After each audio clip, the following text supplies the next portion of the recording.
how much super do I actually need to retire comfortably? Is it $1 million? Is it less? Is it more? And how do you know if you're actually on track? I answer that question with another question. How much is it that you're going to spend? Because once you've figured out how much it is that you're going to spend, that's when we're able to work back and find that starting figure that you need.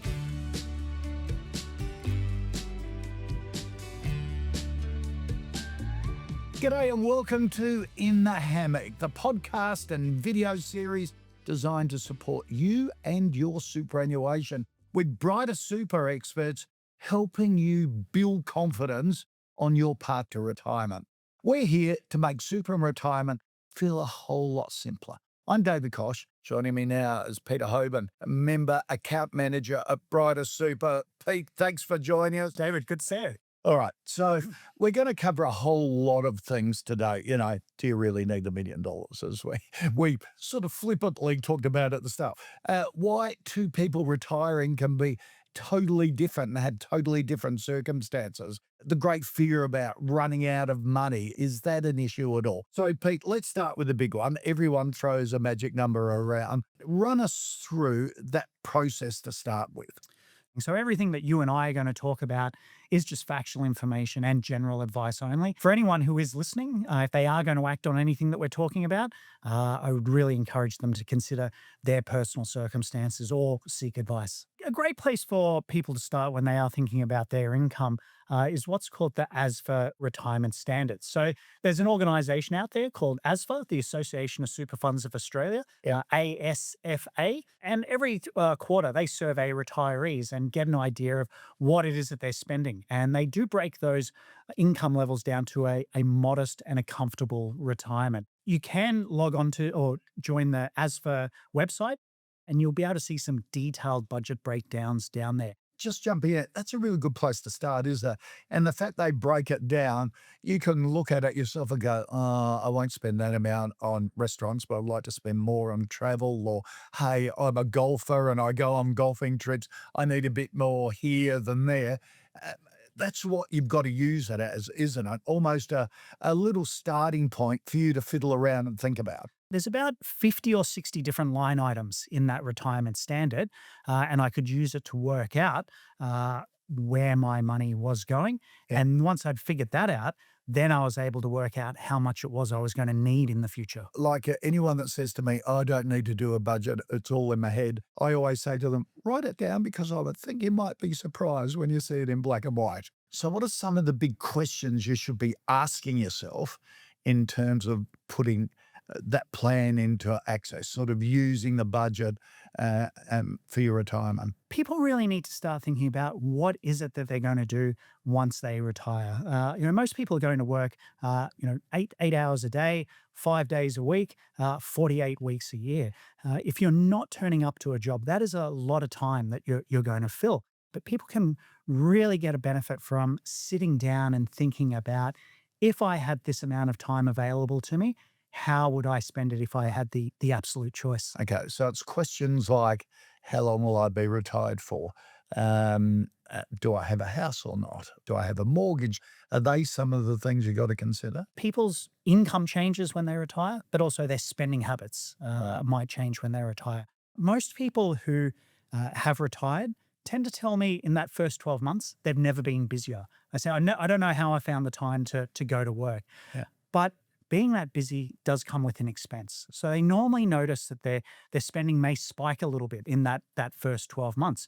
It might be doing some renovations, paying down some debt. It's the honeymoon. Definitely a holiday. The Yeah. retirement honeymoon. Particularly if you've just received access to your superannuation, tens, maybe hundreds of thousands of dollars available for you. So spending can spike a little bit in that first 12 months. But then normally years 2 or 3, people start to find their feet a little bit.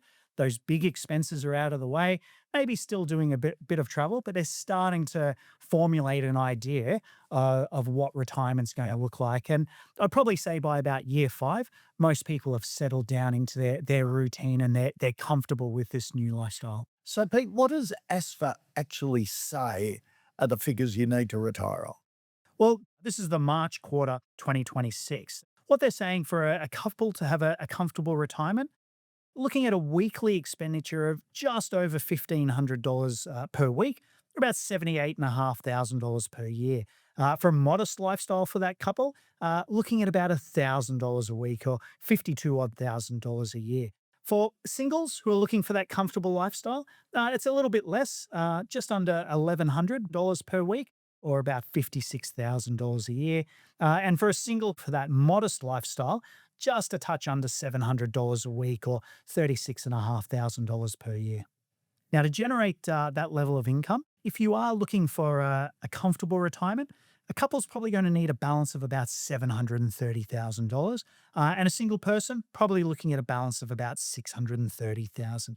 If people are more leaning towards that modest retirement, a couple's probably looking at about $120,000, and a single of about $110,000.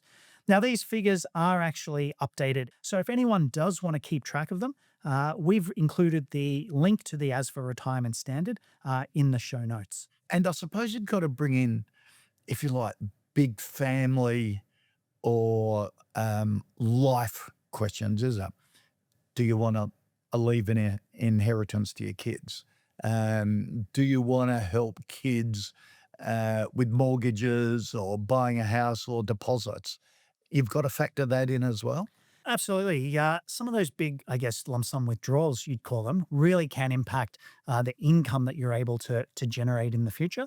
But a lot of people weigh that up against the pleasure that they get from being able to provide that assistance. They might be able to have that money in a bank account or in a superannuation fund, earning a little bit of interest.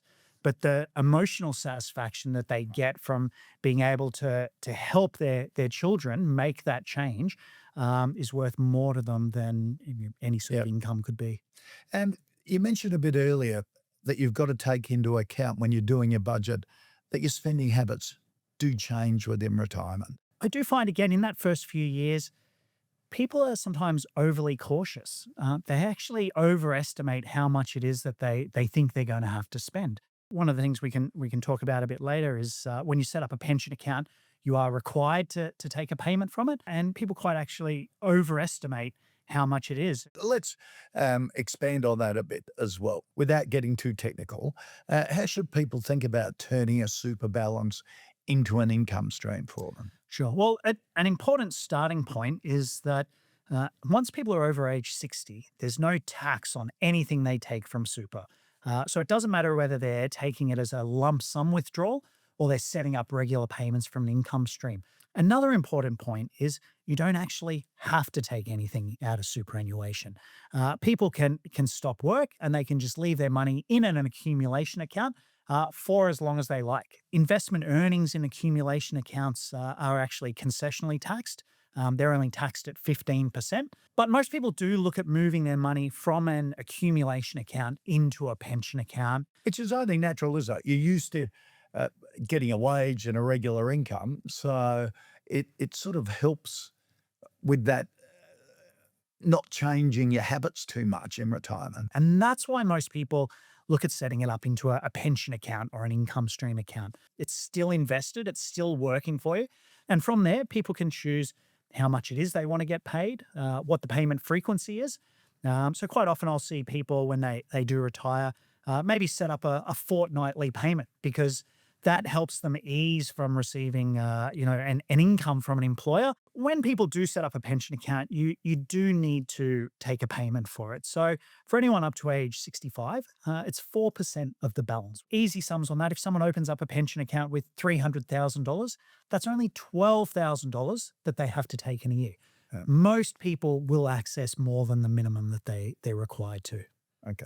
So if someone has $300,000 versus $700,000 versus $1 million, what difference does it make in practical terms? Interestingly, not as much as people might think. The income that they might be able to generate might be quite similar, but where it's coming from might be different. The people with that smaller balance may be receiving more from the age pension and topping it up with less from their super, whereas the people with that larger balance might be drawing more from their super and topping it up with a little bit less from the age pension. Because that's where comparisons get really dangerous. You're just pointing that out. A lot of people have the fear that it's too late to do anything. Mm. What's the biggest differences in retirement to achieving that outcome? Well, the sooner you can get started, obviously, the better. But it is never too late to start making an impact to your superannuation. A member that I was just speaking to earlier this month, she was age 55. Earning about $80,000 a year. The mortgage had just been paid off. That was a huge milestone that had been taking a lot of her attention. And her kids had just thankfully moved out. That was something she'd been looking forward to for a while. So she had a bit of disposable income. She's 55, and she was thinking about retiring at about age 60. There were some things that she wanted to do. So she actually started salary sacrificing about an extra $100 a week. She was able to reduce her taxable income. But it also meant even over that 5-year period, there was probably going to be more than 20 odd $1,000 available for her in her superannuation than if she hadn't done that. And that amount of money was actually what she was going to use for that big overseas trip. So small increases in contributions can make significant differences. Time invested in the market is significant. They're the things people should be aware of in terms of planning. And also almost focusing on the housekeeping of your superannuation can make a big difference, can't it, as well? Sort of understanding fees, consolidating accounts, sort of regularly checking in. Absolutely. Yeah. One thing that I'm not fond of is when people do say, I'm set and forget. It's usually a huge asset, probably more than people have got sitting in their bank accounts. And I'm sure people don't ever set and forget their bank accounts. If you do start planning earlier, if you find that you do have to make some changes, it's a lot easier to do them over a longer period of time than trying to cram it into a short few month period. And taking an interest, like the tools that you have available for members, the calculators, looking when you get a statement to your investment options and analysing those, they all make a big difference, don't they? Absolutely. I can understand why people might be a bit wary of just picking up the phone and speaking to a superannuation fund, particularly if they've never had a lot of contact from them. They've received the statement, opened it, put it on top of the fridge, maybe glanced at it every now and again. So that's where doing a bit of the research yourself, using online tools. Brighter Super has a retirement income calculator where you can put in your super balance, the contributions that you make, your age, your desired retirement age, and it can give you a bit of an idea of what sort of income you might be able to generate. The thing I really love about our retirement income calculator is you can change the settings. So what if I do increase my contributions? What if I do work a year longer or retire a year earlier? What impact is that going to have on my retirement income? We've also got another calculator called a what age can I retire calculator, which is probably the number one question that I do get. But this is where, again, people can put in what their desired income is, and we can work it out on a time frame of when someone may be able to retire and generate the income that they need. Yep. You talk to so many members each and every day. What are some of the common mistakes, the biggest mistakes that you see them making? One of the biggest mistakes I see people make is ask me, what do most people do? It's your retirement that you're planning. It's not your neighbor's retirement. It's not your boss. It's not your colleague. It's your retirement you're planning. The other mistake that I see people make is just thinking that it's all too hard. There is a lot of assistance out there. Brighter Super offers super health checks. So actually the opportunity to review things like your contributions, your investment options, the insurance that you might have, help you find any lost super that might be out there. And that's what engaging your superannuation fund can do. Just letting you know when it is that you can access your super. Plenty of people I speak to think they have to wait till age 67. They're sometimes shocked when they discover that it's age 60, that they are generally able to start accessing their super. Even if they're still working, they might be able to access some of their super at age 60. So it's finding out about, what your options are so that you can then start your planning. Do you find people go to cash too early? I do find that when people are getting closer to retirement, their risk tolerance falls. That they're really starting to get nervous. And, there's when people do talk about investment risk, people focus on volatility.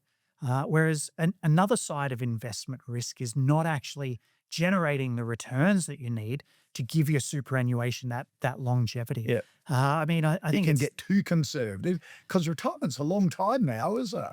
if you're retiring at age 60 and you're potentially living to age 100, it's fine having a healthy balance to start with, but you really do need to make sure that it's going to generate the returns that you need so your super has the longevity to match your lifespan. Yeah.